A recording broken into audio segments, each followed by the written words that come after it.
Mungkin pakai rumus ini yang dipakai oleh Markus sehingga sedahsyat apapun kepahitan hidupnya, kesulitan yang dia hadapi, dia bisa bertahan sampai akhir. Dan jadi salah satu kaisar paling menonjol dari Romawi. Markus ini dikenal raja yang sangat sabar, ulet, tekun.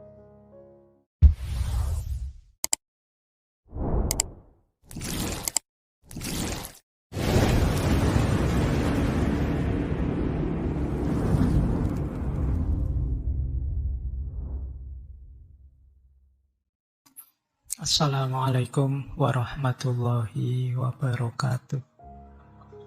Bismillah, mari kita lanjut lagi belajar kita, ngaji kita. Filsafat Stoikisme. Dulu kita pernah belajar itu dan dulu pernah disinggung sedikit-sedikit tentang Marcus Aurelius. Malam ini kita masuk agak banyak. Jadi dengan bekal filsafat Stoik ini, Markus bisa jadi pribadi yang tangguh, sabar. Markus ini dikenal raja yang sangat sabar, ulet, tekun, dan akhirnya menang. Meninggalnya karena sakit, tidak karena perang.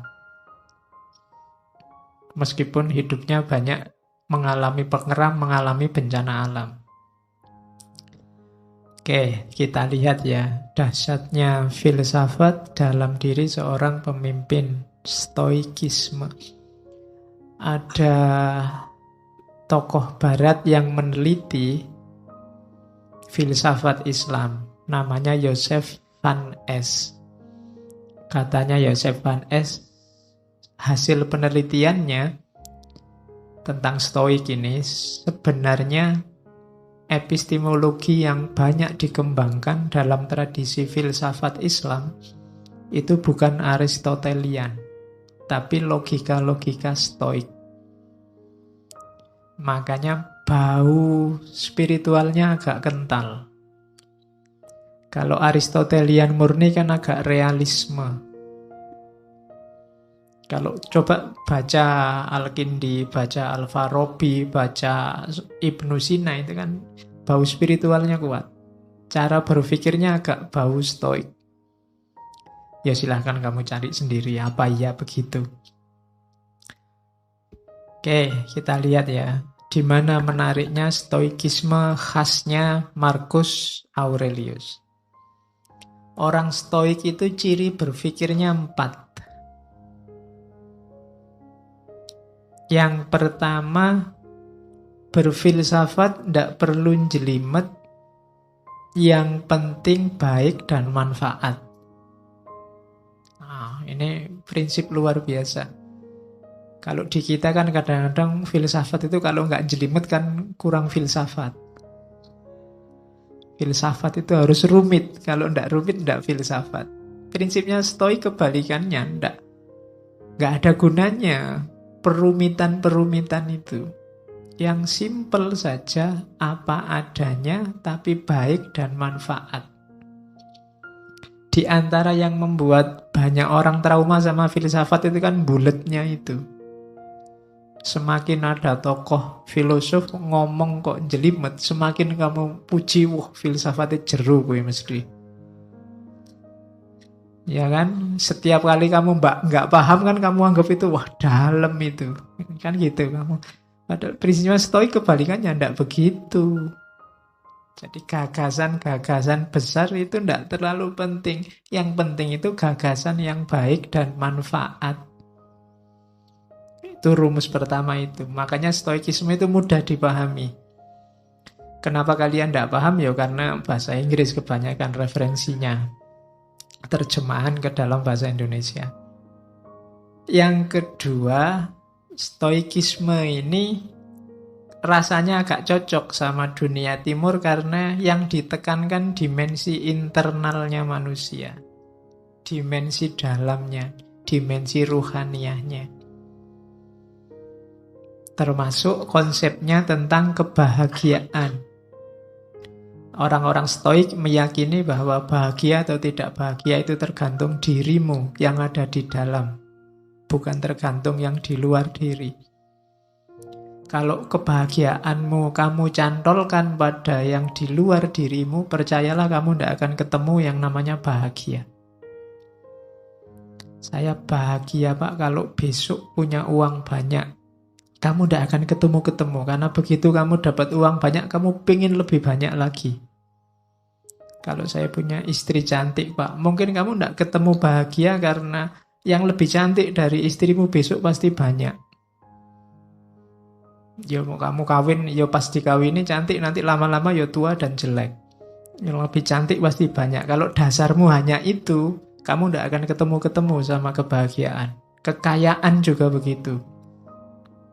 Maka katanya stoik, yang penting dimensi dalammu. Meskipun nggak terlalu cakep, nggak terlalu kaya, asal kamu puas, rela, ridho, bahasa agamanya, sudah cukup bahagia. Oke. Kemudian orang-orang stoik punya pandangan bahwa alam semesta ini kalau dalam agama yang ketiga ini namanya sunnatullah. Ada logos universalnya. Jadi alam ini ada sistemnya dan ada tujuannya. Kenapa kok menurutmu kadang tidak adil, menurutmu kadang tidak imbang, menurutmu kadang tidak cocok? Biasanya kesimpulanmu begitu karena lihat parsial-parsial. Karena lihat satu peristiwa demi satu peristiwa. Kalau kamu baca lebih utuh, lebih luas, sebenarnya semuanya ada skenarionya, ada sistemnya. Itu keyakinannya orang stoik.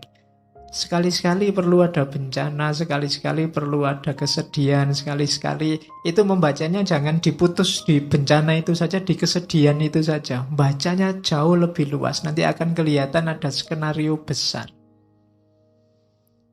Ada aturan, ya kayak ada yang miskin, ada yang kaya. Itu kan ada main fungsinya sendiri-sendiri. Ada yang cantik, ada yang jelek. Itu semuanya kan ada struktur besarnya. Kalau cantik semua juga mungkin ada sunatullah yang akan tidak jalan, jelek semua juga begitu. Oke, kamu sendiri yang bisa nyari contoh banyak. Terus yang terakhir berarti apa? Manusia itu tugasnya ya jalankan fungsimu sebagai manusia. Tidak usah terlalu banyak komplain, terlalu banyak protes, terlalu banyak rekayasa. Malah bulet sendiri kamu nanti. Malah bingung sendiri, kayak Diogenes kemarin loh.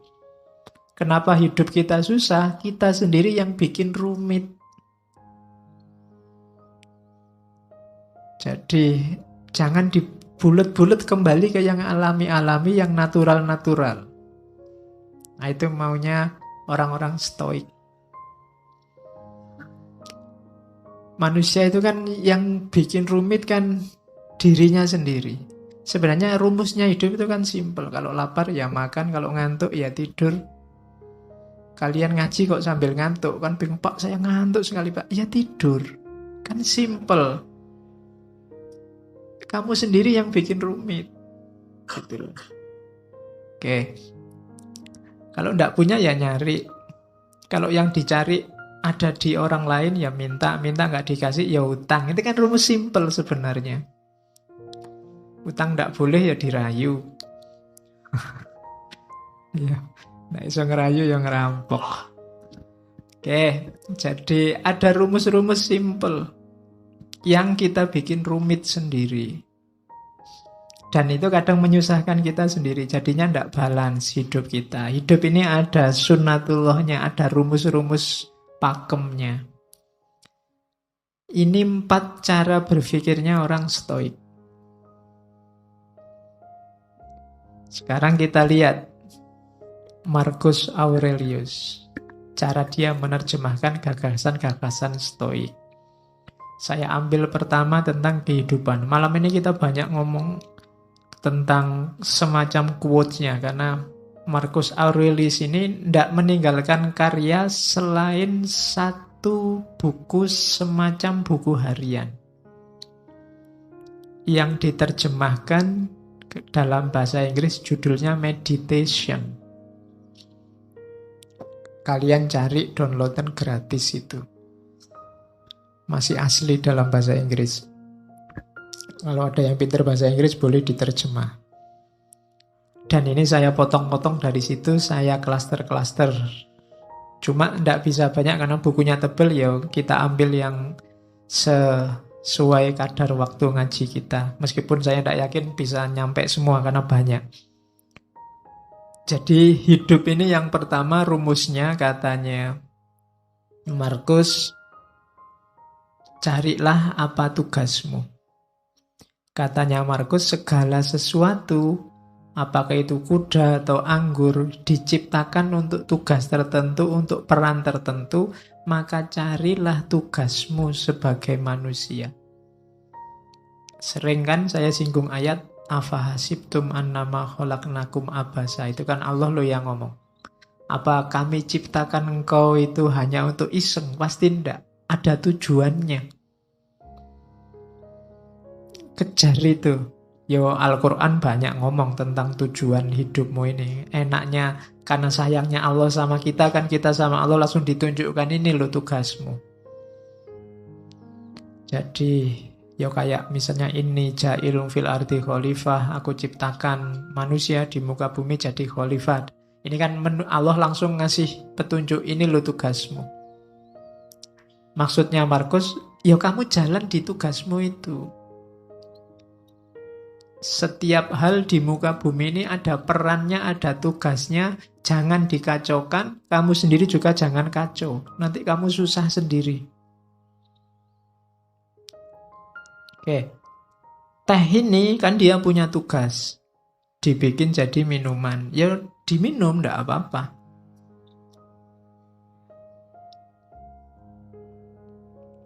Manusia yang minum, jangan dibikin kacau. Nanti tehnya kamu pakai ngepel terus kamu siramkan di karpetnya masjid. Itu jadi kacau, kamu sumpek sendiri. Tidak di situ mainnya teh, dia untuk diminum. Jadi rumusnya hidup pertama, tugasmu apa? Yang harus kamu lakukan apa? Saya sering bilang, enggak usah cerewet tanya, apa Pak? Saya enggak tahu. Enggak, kamu sudah tahu. Begitu kamu tahu identitasmu, sebenarnya kamu tahu apa yang harus kamu lakukan. Begitu kamu tahu bahwa saya mahasiswa Pak, kamu sudah tahu apa yang harus dilakukan seorang mahasiswa. Di rumah, saya ini anak loh Pak, kamu tahu apa yang harus dilakukan seorang anak. Saya ini tetangga loh Pak, kamu sudah ngerti rumusnya tetangga yang baik seperti apa. Jadi tanya tugasmu apa, jalankan itu. Itu rumusnya orang hidup yang pertama. Dan yang kedua, ndak usah khawatir, ndak bisa. Katanya Markus, manusia pasti mampu melakukan semua yang Tuhan ingin ia lakukan. Kalau Allah nyuruh kita jadi khalifah, pasti kita punya kekuatan untuk mengkhalifahi alam semesta. Ketika kamu ditakdirkan jadi mahasiswa, pasti memang kamu punya potensi untuk jadi mahasiswa yang baik. Bahwa hasilnya tidak baik, itu berarti kamu kurang maksimal menjalankan tugasmu. Jadi ini rumus-rumus dasar dalam hidup, katanya Markus. Pasti bisa asal kamu tidak manja. Kita kan sering manja, sering cengeng, sering cerewet. Sudah tahu masih tanya. Kita sering mengkritik Bani Israel, Yahudi, kita sering begitu. Orang Yahudi itu kan waktu diperintah ada aja yang ditanyakan. Disuruh menyembelih sapi masih ditanya, kulitnya sapi warnanya apa, besarnya seberapa, itu cerewet. Padahal begitu disuruh membelih sapi aja kan tidak masalah, tapi masih cerewet, tanya macam-macam. Padahal ya sudah ngerti, pantasnya membelih sapi itu ya sapi yang semacam apa kan gitu. Ya sama lah, kadang kayak mahasiswa disuruh bikin makalah berapa halaman Pak. Kemudian referensi ini boleh enggak Pak? Kamu repot sendiri nanti. Salahmu sendiri, cerewet. Coba diperintah, ya Pak. Nah, kan sudah. Selebihnya kamu mikir sendiri, ijtihad sendiri. Biasanya banyak tanya itu kan maksudnya kamu ingin dapat yang ringan atau syukur-syukur bisa ndak jadi diperintah. Kan itu. Orang Yahudi itu kan begitu. Nawar bolak-balik itu kan maksudnya yo siapa tahu ndak jadi. Karena perintahnya ndak jelas. Nah, kita sering begitu dalam hidup. Kamu sering ngerti tugasmu tapi tidak jalan, kenapa? Kamu nyari alasan, nyari dalih. Alah Pak, ujian masih lama. Alah Pak, kan segalanya sudah ada garisnya, ada takdirnya. Alah Pak, selalu begitu. Nyari dalih. Terus, bekalmu lengkap, katanya Markus. Yang pertama apa? Tidak usah khawatir. Alam ini ada rumusnya, ada sunatullahnya. Jalankan tugasmu sesuai sunatullah. Kenapa harus kamu jalankan sekarang? Karena tidak lama lagi engkau tidak ada. Dimanapun. Hidup ini kan cuma sementara. Kamu dikasih fasilitas hidup yang sementara dengan tugas tertentu. Kalau nanti tiba-tiba kamu dipanggil sama yang ngasih tugas dan tugasnya belum selesai, bisa jadi kamu dikasih nilai C, D, atau E. Kalau kamu dikasih nilai E kan susah. Kalau tidak lulus di kampus gampang. Kalau tidak lulus besok di akhirat, urusannya panjang. Kamu tidak bisa ngerayu-ngerayu. Karena sudah selesai. Tidak ada remedinya. Besok waktu dihisab di akhirat kan kamu mbok ada ujian susulan, tidak ada. Sudah selesai. Maka katanya Markus, bekalmu lengkap, alam semesta menyediakan semuanya termasuk hukum-hukumnya. Segera jalan karena waktu kita terbatas. Pada saatnya semua akan tidak ada, termasuk Hadrian, termasuk Agustus di kalimat itu. Hadrian ya raja sebelumnya. Agustus raja Romawi pertama. Yang paling sukses. Menyatukan kerajaan Romawi. Orang sebesar itu saja juga waktunya limited. Terbatas. Kalian ini kan edisi terbatas. Percayalah Allah tidak menciptakan yang mirip kayak kalian lagi. Bikin yang lain yang lebih cakep-cakep. Terus yang kedua, katanya Markus, fokuslah pada apa yang kamu lakukan, karena tugasmu di situ. Ingatkan dirimu bahwa tugasmu adalah menjadi manusia yang baik. Ingatkan dirimu apa tuntutan alam pada manusia. Jadi alam ini kayak mesin besar, ada sistemnya, kamu punya peran. Itu yang dimaksud tuntutan alam. Kalau kamu tidak memainkan peranmu, alam ini akan kacau ritmenya. Dan ketika alam ini ritmenya kacau, efeknya ke kalian lagi, ke manusia lagi. Maka ikuti tugasmu, jalankan peranmu sebaik-baiknya. Lalu jalankanlah tanpa ragu. Jalankan kebenaran, ungkapkan kebenaran saat engkau memahaminya. Cuma ungkapkan dengan baik, dengan santun, tanpa pura-pura. Selanjutnya, sekarang menghadapi kesulitan yang kita sebut rasa sakit.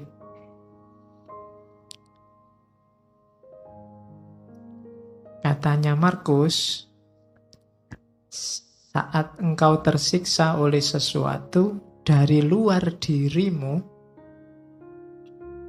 rasa sakit itu sebenarnya bukan dari sesuatu yang menyakitimu, namun dari anggapanmu terhadapnya. Dan engkau memiliki kekuatan untuk mencabutnya kapanpun kau mau. Kalau kamu disakiti orang, sebenarnya orang itu tidak bisa menyakitimu kalau kamu tidak mau sakit. Pak, orang itu bikin aku mangkel ya Pak. Salahmu sendiri mau mangkel. Mbok kamu tidak usah mau jengkel, nggak usah mau mangkel kan. Tidak jadi dia membuat kamu jengkel. Dia membuatmu jengkel karena kamu mau jengkel. Tolaklah rasa sakitmu dan rasa sakit itu akan lenyap. Tidak ada orang bisa menyakitimu, tidak ada orang bisa mencurangimu, tidak ada orang bisa menaklukkanmu kalau kamu sendiri tidak mau. Jadi katanya Markus, raih kembali kesadaranmu, panggil kembali dirimu, dan bangunlah sekali lagi. Kini akan kau sadari bahwa yang mengganggumu hanyalah mimpi. Pandanglah kenyataan ini sebagaimana engkau memahami mimpimu.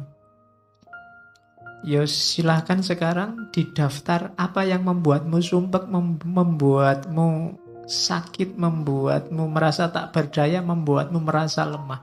Semuanya pasti tidak real. Semuanya bukan sesuatu yang nyata. Hanya permainan pikiranmu dalam tanda petik. Nilai jelek, ya nilai jelek itu kan fakta, nilai jelek selesai. Dia tidak harus menyakitimu bahwa kamu besok akan ngulang kuliah lagi sehingga nilainya jadi baik, ya diulang saja tanpa harus merasa sakit kan bisa. Diputus pacar Pak, itu sakitnya luar biasa. Ya wis putus, ya putus saja. Lah kok enak? Aku yang diputus kok terus aku merasa sakit. Kan double berarti. Kamu mutus aku ya sudah, tapi aku tidak sakit kok. Oh itu lebih gaya. Iya. Jadi sakit atau tidak itu kan kamu yang bisa ngatur. Pedih hatimu itu dirimu sebenarnya. Tidak bisa. Engkau membuatku sakit hati itu tidak bisa.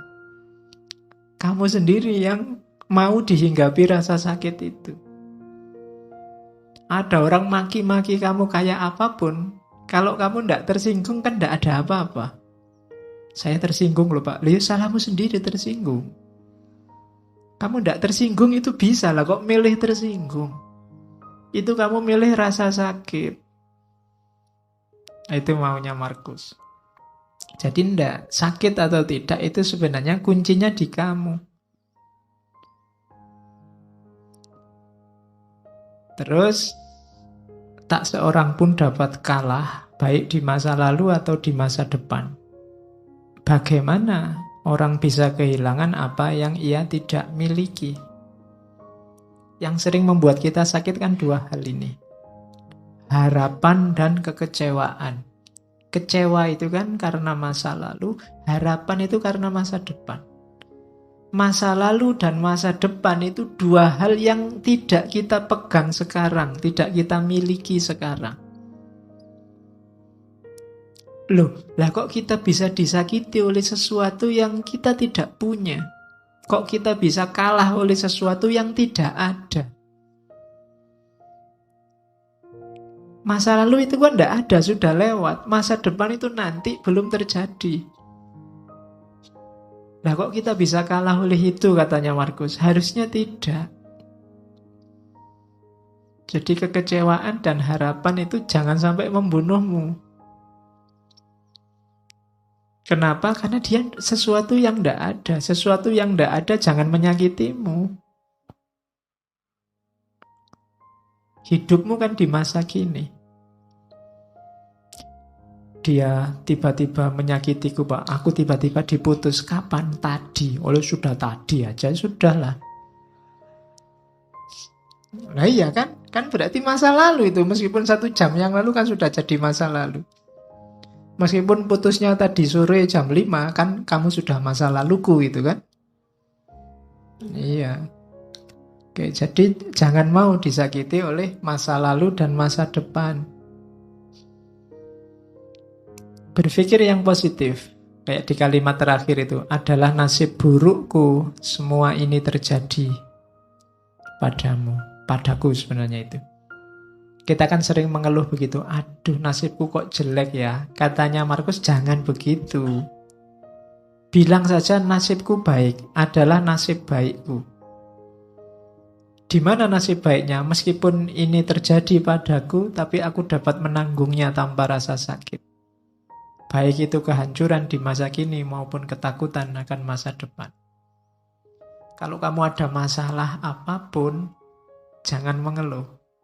Bersyukurlah bahwa alhamdulillah aku masih kuat menanggungnya. Masih diberi kekuatan untuk menahannya. Nah, itu lebih positif. Jadi, sakitilah aku, injak-injaklah aku, jajalah aku, tapi aku kuat. Alhamdulillah aku. Kalau kamu nyari yang tidak ada masalah dan kamu tidak tersakiti, mungkin tidak bisa. Kamu hidup di dunia yang tidak ada masalah dan kamu tidak tersakiti itu. Bikinlah dirimu kuat menghadapi masalah dan rasa sakit. Maka segalanya akan selesai. Jadi, jangan mau disakiti. Jangan mau itu bukan untuk orang yang menyakiti, tapi untuk dirimu sendiri. Jangan kamu terima rasa sakit itu, maka kamu tidak akan sakit. Nah, ini rumus yang kedua. Yo, rasanya sih memang berat, tapi lama-lama dilatih mungkin bisa. Orang-orang besar, pemimpin-pemimpin besar, itu mungkin mereka mampu melakukan ini. Kalau besok kamu jadi pemimpin labil, mudah sakit, mudah tersinggung, mudah marah, mungkin kamu tidak bisa jadi pemimpin yang baik. Kamu harus punya daya tahan terhadap rasa sakit. Kamu harus kuat mendengarkan, kuat melihat, kuat membaca, kuat memahami, tanpa harus reaktif karena rasa sakit. Nah, itu rumus selanjutnya dalam hidup. Jadi tadi ada kehidupan, kemudian caranya untuk bahagia, dan cara untuk menghindari rasa sakit. Selanjutnya, oke. Nah, kalau hidup begitu, kebahagiaan terus. Lah kalau gitu apa harus sumpek? Enggak, katanya Markus. Meskipun hidup itu selemah itu, tapi kita tetap bisa bahagia. Rumusnya bahagia simpel. Yang pertama, pikiran. Kebahagiaan hidupmu tergantung kualitas dari pikiranmu. Hari ini, detik ini kamu bisa langsung bahagia meskipun sedang sumpek urusan apa wae, tinggal kamu detailkan urusanmu apa. Uang habis, makalah belum selesai, dosen ngamuk-ngamuk, bapak kos nagih misalnya. Itu kan sumpekmu kan kamu bawa di sini. Itu detik ini juga bisa selesai itu semua, tinggal kamu geser caramu berpikir. Yo, gampang lah rumusnya. Duit habis gampang, teman masih banyak. Ya, ngampung-ngampung dikit makan ndak apa-apa lah, hutang-hutang dikit pasti boleh. Nilai jatuh, alah semester depan bisa diulang. Ya, makalah kok belum jadi-jadi gampang. Google masih sedia banyak referensi. Itu kan lebih simpel. Tergantung pikiranmu. Berarti apa? Sekarang ayo dinikmati. Atau paling tidak, sekarang kan sedang ngaji di masjid. Urusan makalah, urusan besok kuliah, urusan duit kan nanti kalau mau makan urusan. Tadi sekarang nggak usah tak pikir itu, nanti jatahnya mikir itu nanti kalau berhadapan dengan urusannya. Kalau sekarang ya mikir ngaji. Itu kan kamu terus jadi bahagia. Jadi tergantung pikir. Ada urusanmu berat, apapun beratnya tinggal alah sekarang mikir ngopi-ngopi dulu lah, ngerokok-ngerokok dulu santai. Lu iso bahagia detik itu juga. Jadi kebahagiaanmu itu tidak tergantung apa-apa di luar dirimu, tapi pikiranmu. Makanya sangat sedikit hal yang dibutuhkan untuk hidup bahagia dan semuanya ada dalam dirimu. Di mana itu? Caramu berpikir. Misalnya kamu, Pak, saya sumpek hari ini, Pak. Orang Indonesia itu loh terpecah dua. Ada kubu pro calon ini, kubu pro calon itu. Loh yang nyuruh kamu mikir itu loh siapa? Nggak ada orang yang nyuruh kamu ngomentari itu loh. Salahmu dewe kamu menyumpekkan dirimu dengan itu. Bahagialah. Banyak hal untuk dinikmati dan bahagia. Nah, itu rumus pertama ya, bahagia dari pikiran. Yang kedua, kebahagiaan akan lahir, hati-hati jangan dicantelkan pada hal di luar dirimu.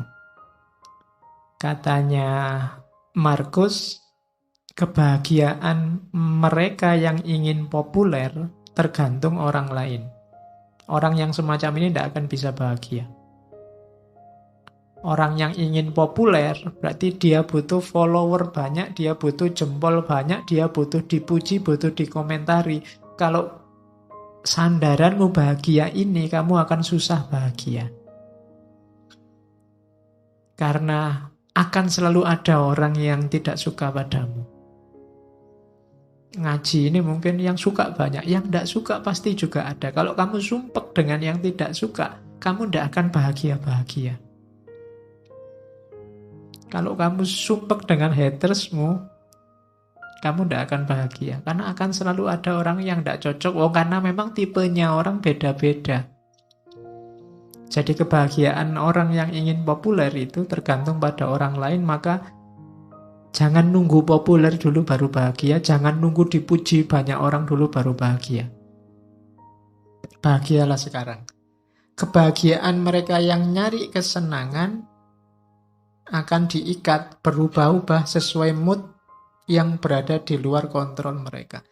Nah ini, kalau kamu ingin bahagia saat senang saja, kamu mungkin juga susah bahagia. Kenapa? Hidupmu kan banyak sumpeknya. Banyak alangannya, banyak rintangannya. Seneng wisuda, ndak lama. Besoknya sudah sumpek mikir kuliah lagi, apa kerja, apa kawin, sumpek lagi. Ya kan? Ndak ada selesainya. Kalau kamu mengandalkan seneng, hidupmu itu ndak pernah seneng full 100%. Selalu ada bagian sumpeknya. Kalau kamu nunggu mood seneng baru bahagia, kamu mungkin ndak bahagia-bahagia. Alhamdulillah Pak, dapat uang banyak. Besoknya sumpek ini duitnya buat apa? Terus gegeran, terus macam-macam. Tidak lama ternyata kalau bahagia itu mengandalkan senang. Maka bahagia itu katanya Markus, tirulah orang-orang bijaksana. Bahagia itu apa? Dalam kebebasan mereka dari segala keterikatan. Berarti apa? Ya temukan dalam dirimu saja. Tidak usah diikat oleh apapun dari luar dirimu. Dengan pikiranmu saja sekarang kamu sudah bisa bahagia kok. Ngapain capek-capek nyari cantelan di luar? Jadi itu rumusnya bahagia. Pikiranmu. Yang kedua, jangan diikat oleh yang di luar dirimu. Dan yang ketiga, jalani hidupmu sesuai fitrah. Setiap makhluk hidup akan utuh, berarti menemukan kebahagiaannya saat mengikuti jalan dalam alamiahnya sendiri. Jadi jalannya sendiri yang alami. Ya kayak tadi loh, ya kalau lapar ya makan, haus ya minum, simple, jalan-jalan hidup yang simple, ndak rumit-rumit. Kamu akan bahagia. Ndak usah target macem-macem untuk bahagia di luar diri kamu, nanti akan sumpek sendiri, ndak ketemu-ketemu bahagianya. Nikmati hidupmu, jalani hidupmu sesuai fitrahmu. Ndak usah pakai semboyan. Pokoknya Pak, saya ndak akan kawin sebelum kaya, itu bikin sumpek sendiri. Ya kalau memang ada calonnya, cukup segalanya, ya nikah saja. Saya Pak, sebelum 29 misalnya, itu kan banyak yang begitu. Ndak usah lah, bikin rumit sendiri. Pokoknya kalau cocok sesuai apa-apanya jalan, ya nikah saja, ndak masalah. Itu hidupmu akan utuh. Selanjutnya, sekarang tentang kebenaran. Ini makhluk idolanya para pengkaji filsafat.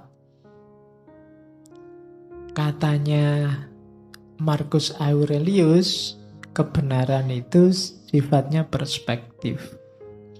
Segala yang kita dengar adalah opini, bukan fakta.